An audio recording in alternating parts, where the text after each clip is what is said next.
GDP down हो रहा है, लेकिन फिर भी आरबीआई इस मीटिंग में रेट कट नहीं करेगी, ये हमें समझ में आ गया था जब हमने इन्फ्लेशन के नंबर्स को डिस्कस किया था। 6% से ऊपर इन्फ्लेशन चला गया तो हमें लगा था कि आरबीआई इस बार भी रेट कट नहीं करने वाली, और फाइनली आरबीआई की तरफ से फाइनल वर्डिंग्स आ गई कि इस मीटिंग के अंदर भी रेट को अनचेंज रखा गया है, रेट कट नहीं किया गया है। दूसरा, कट किया गया है तो CRR जो कैश रिजर्व रेशियो होता है उसको 4.5% से 4% पर कर दिया गया है, तो 0.50% का वहां पे हमें रेट कट देखने को मिला है। थोड़ी सी लिक्विडिटी बैंक्स के अंदर में इंप्रूव जरूर होगी इससे, लेकिन इकोनॉमी के अंदर में लिक्विडिटी इंप्रूव तभी होगी जब रेट कट किया जाएगा, और इकोनॉमी के अंदर में डिमांड तेजी से तभी बढ़ेगा जब रेट कट किया जाएगा। क्योंकि जब सस्ता लोन मिलेगा तो लोग खरीदेंगे चीजें, सस्ता लोन से बिजनेस को भी फायदा होगा, सस्ता लोन से कंज्यूमर्स को भी फायदा होगा, मतलब एंड कस्टमर को भी फायदा होगा, हमारे आपके जैसे। तो इस बार भी सस्ता नहीं हुआ लोन, अभी के लिए अनचेंज रख दिया गया है। जीडीपी की ग्रोथ तेजी से हो इसके लिए रेट का घटना जरूरी है, और महंगाई इन्फ्लेशन काबू में रहे इसके लिए रेट का अनचेंज रहना या बढ़ना जरूरी है। तो आरबीआई ने प्रेजेंट सिचुएशन के लिए डिमांड बढ़ाने से ज्यादा डिमांड घटाने के ऊपर जोर दिया है, और इसीलिए उसने रेट को अनचेंज रखा है। मार्केट ने भी इस पे रिएक्ट किया।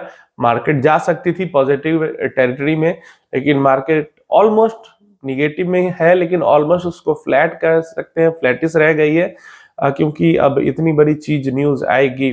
कहीं ना कहीं मार्केट को थोड़ा बहुत था एक्सपेक्टेशन कि कहीं शायद रेट कट हो जाए, रेट कट हो जाता तो एक मार्केट को बूस्टर डोज मिल जाता ऊपर की तरफ जाने के लिए, जो डोज आरबीआई ने नहीं दिया।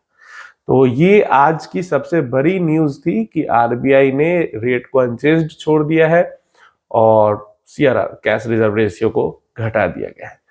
पारंपरिक फ्लेक्सी कैप फंड को लेकर एक सवाल आया था कि पारंपरिक फ्लेक्सी कैप फंड अपना मोमेंटम खत्म कर चुका है, अब वो रिटर्न्स अच्छे नहीं दे रहा।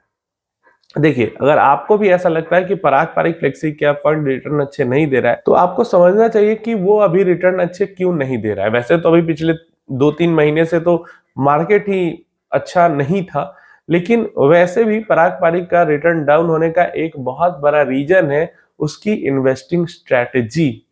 क्लियर है? अभी से 2 साल पहले तक देखते तो 20-25 स्टॉक पारंपरिक में दिखते, अभी 100 के आसपास दिखते हैं।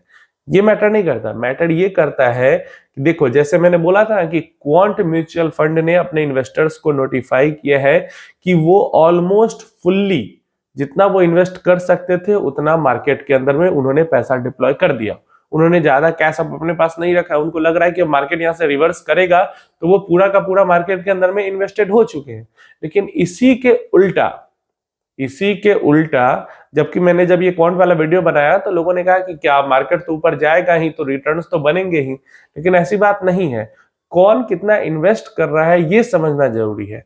क्वांट ने ऑलमोस्ट फुल्ली इन्वेस्ट कर लिया अपने आप को, मोतीलाल ने भी फुल्ली इन्वेस्ट कर लिया अपने आप को। ये दोनों काफी हाई होल्डिंग लेके, मतलब मोतीलाल ने भी 11-12% तक कैश होल्ड करके रखा था, क्वांट ने भी 15-17% तक कैश होल्ड करके रखा था, लेकिन ये दोनों फुल्ली ऑलमोस्ट अपने आप को डिप्लॉय कर चुके हैं।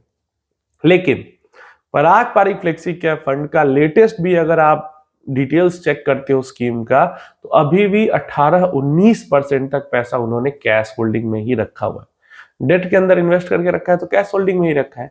अब 20% पैसा ऑलमोस्ट अगर कैश में रहे तो आपको जो रिटर्न मिल रहा है वो ऑलमोस्ट जितना ईयूएम है उसके 80% पर ही रिटर्न मिल रहा है।